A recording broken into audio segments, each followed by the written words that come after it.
Danika from AASpeech Pathology, and today I'm going to add some keyword signs along with this story, and it's called Who Lives Here? So the sign for who looks like this.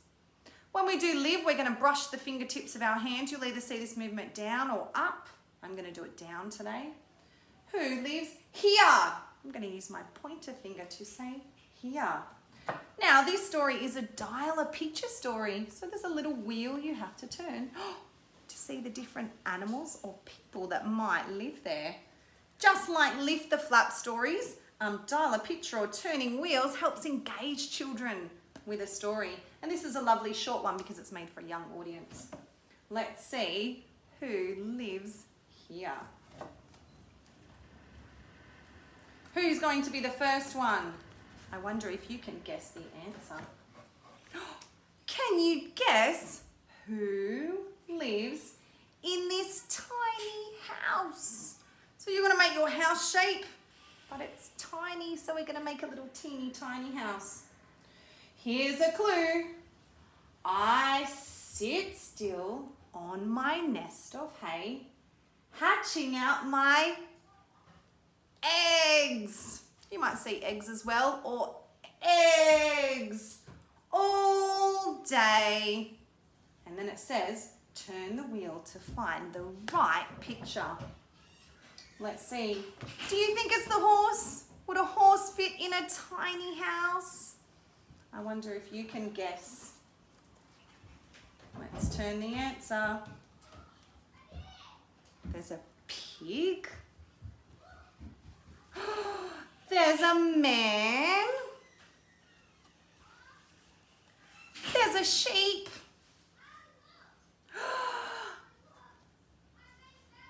Who lives here?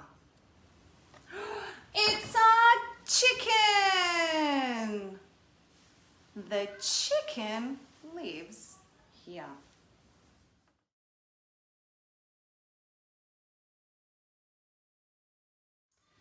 Can you guess who lives in this sty?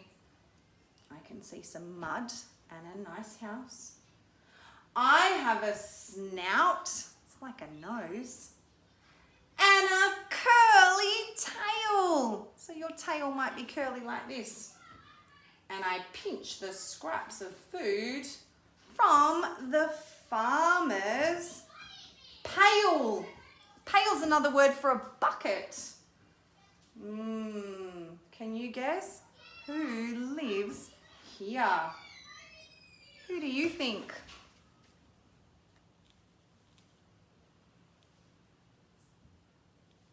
There's the horse. It's the pig. It's the pig. Did you get that one right? The pig lives in the sty.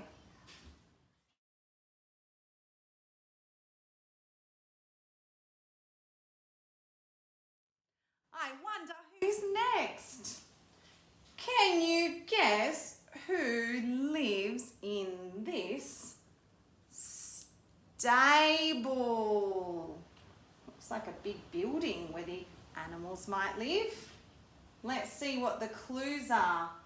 I wear shoes on my 4 feet. And hay is my favourite thing to eat. Can you guess who lives here? I wonder if you can guess. We've had the pig. Do you think the man lives here? Let's keep looking. It's the horse.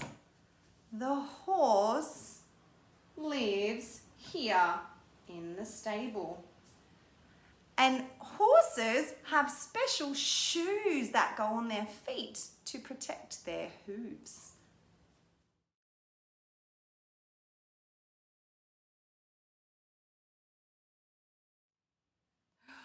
Can you guess who lives in this barn?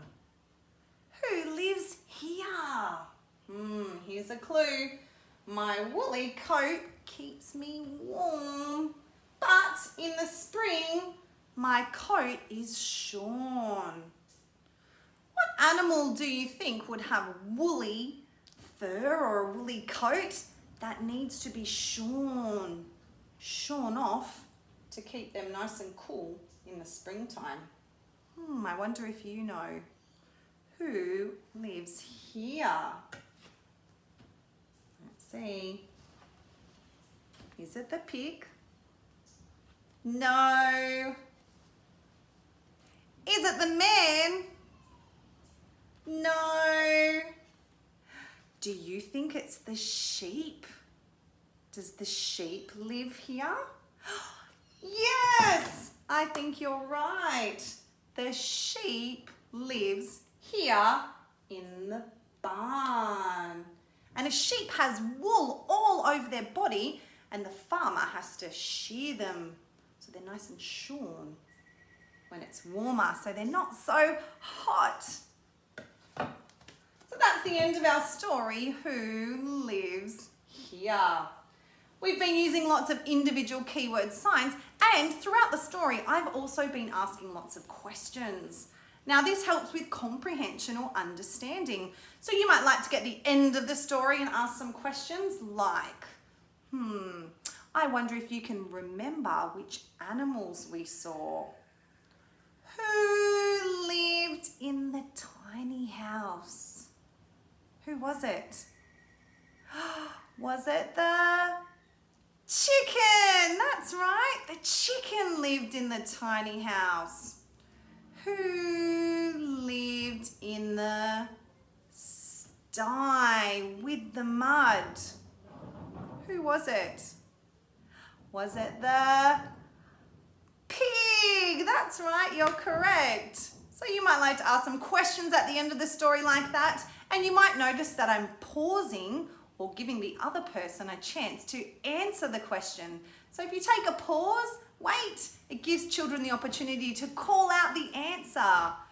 It's a great way to check that they understand what's happening in the story, which is really great for comprehension. Thanks for joining us today for our story of the week, and we look forward to signing with you next time. Bye everyone.